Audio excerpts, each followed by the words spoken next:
Depression चाहे reactive हो या क्लिनिकल हो, वो 5 एरियाज़ को ही इफ़ेक्ट करता है। यानी कोई सिचुएशन ऐसी है जो कि हमें या एनवायरनमेंट है जिसने हमें रिएक्टिव डिप्रेशन क्रिएट किया, और फिर डिप्रेशन की हर बात को मानते हुए हमने उसको क्लिनिकल हद तक लेकर चले गए। लेकिन अगर हम इन्हीं 5 यानी इमोशनल, जैसे हमारे कुछ सिम्टम डिप्रेशन में होते हैं, लो मूड हो जाता है। 5 एरियाज़ जिनको ये मुतासर करती है, वो हमारे मूड का एरिया है, वो हमारे ख्याल का बिहेवियर एरिया का है, और हमारे बिहेवियर का एरिया है, और एनवायरनमेंट का और सिम्टम्स का है। सिम्टम्स। अब अगर अंदर से ख्यालात ऐसे उभर रहे हैं कि तुम वर्थलेस हो, और मूड ऐसा है जो नीचे की लो जानिब है, है। तो बिहेवियर खुद ब खुद श्रिंक करने लगेगा।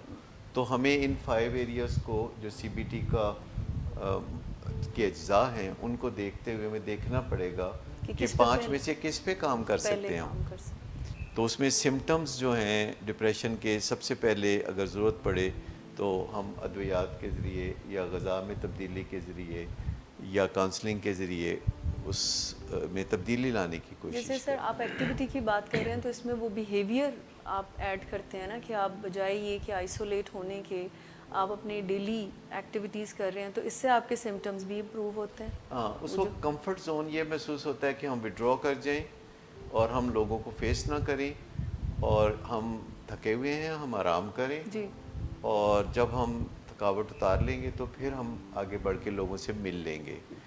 जबकि उस वक्त हम थके हुए नहीं होते, एक्चुअली हम उस वक्त कंफर्ट जोन में रहना चाह रहे हैं। अच्छा, जब इंसान कंफर्ट जोन में रहने लगते हैं तो उन्हें कंफर्ट नहीं लगता। इंसानों में ये चीज़ है कि वो किसी भी चीज़ का सामना जब मुसलसल करते हैं तो एक डिक्लाइनिंग इफ़ेक्ट होता है। अगर हमें शोर भी मुसलसल आ रहा है तो हमें थोड़ी देर के बाद वो कम महसूस होने लगेगा। अगर हमें मज़ा मुसलसल आ रहा है तो जिस चीज़ से मज़ा आ रहा है, थोड़ी देर के बाद उसमें मज़ा, जैसे खाने पीने वाली चीज़ों के जो पहले चलने वाले हैं तो आगे मज़ा कम होना शुरू हो जाता है। तो अगर हम कंफर्ट ज़ोन को एंजॉय करना चाहते हैं वैसे भी ज़िंदगी में, तो हमें कंफर्ट ज़ोन से बाहर निकलते रहना चाहिए और वापस फिर कंफर्ट ज़ोन में आ जाएं। लेकिन जितना हम ये अल्टरनेट करेंगे कि कभी कंफर्ट ज़ोन के अंदर और कभी कंफर्ट ज़ोन के बाहर, जब हम कंफर्ट ज़ोन के बाहर जाते हैं तो हमें एक कदर अफजाई महसूस होती है, जो कि हम कंफर्ट ज़ोन के अंदर महसूस कर रहे थे, तो उसका मज़ा दुबाला हो जाता है। लेकिन अगर हम मुसलसल कंफर्ट ज़ोन में रहेंगे तो उसके बाद हमें कंफर्ट ज़ोन में मज़ा आना बिल्कुल ख़त्म हो जाएगा, और फिर हम जब कंफर्ट ज़ोन से बाहर जाएंगे हमें मुश्किल बहुत है। तकलीफ़ होगी।